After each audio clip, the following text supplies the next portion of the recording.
বেংগালুৰুৰ জেলত যিসকল সন্ত্ৰাসবাদী বা সমাজ বিৰোধী কিছু অপৰাধী জেলত থোৱা হৈছিল, জেলত আছে, তেওঁলোকক VVIP ট্ৰিটমেণ্ট কংগ্ৰেছ চৰকাৰে, কৰ্ণাটকৰ কংগ্ৰেছ চৰকাৰে তেওঁলোকক VVIP ট্ৰিটমেণ্ট দিছে।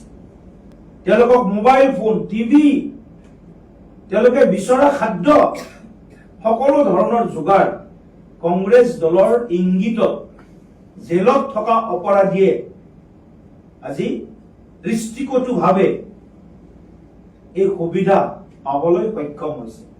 গতিকে কংগ্ৰেছ দলৰ প্ৰতি ভাৰতবৰ্ষৰ জনতাৰ প্ৰশ্ন, আমাৰ প্ৰশ্ন, এই ধৰণৰ অপৰাধী সন্ত্ৰাসবাদীক সহায় কৰা, দেশক অস্থিৰ কৰিব বিচৰা শক্তিৰ লগত কংগ্ৰেছ দলৰ সম্পৰ্ক কি?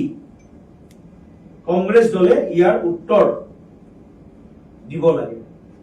ভাবো গৌৰৱ গগৈয়ে হয়তো উত্তৰ নিদিব, কংগ্ৰেছ দলে উত্তৰ নিদিব, কাৰণ কংগ্ৰেছ দলৰ কিছু নেতাই কালি আৰু কিছু ব্যক্তিয়ে আনন্দ প্ৰকাশ কৰিছে, উল্লাস ব্যক্ত কৰিছে।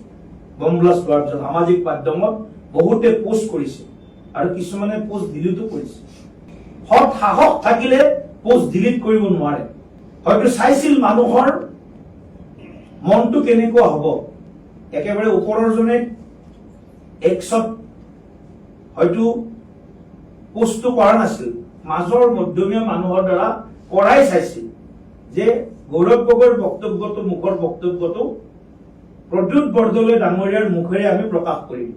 কিন্তু যেতিয়া দেশাত্মবোধ থকা ভাৰতবৰ্ষৰ জনগণে যেতিয়া ইয়াৰ বিৰোধিতা কৰিব আৰম্ভ কৰিলে, দেশৰ আভ্যন্তৰীণ সুৰক্ষা, বম ব্লাষ্ট, 12জনকৈ ব্যক্তিৰ মৃত্যু, তাকলৈ যেতিয়া কংগ্ৰেছে ৰাজনীতি আৰম্ভ কৰিছে, তেতিয়া দেশৰ জনতাই কংগ্ৰেছক কেতিয়াও ক্ষমা নকৰিব। আৰু সেইকাৰণে সমগ্ৰ অসমত বা দেশত ইয়াৰ প্ৰতিবাদ হৈছে। প্ৰতিবাদ মানে আজি সামাজিক মাধ্যমত প্ৰতিবাদ হৈছে, আৰু তাৰপিছত উপায়বিহীন হৈ পোষ্টটো ডিলিট কৰিলে।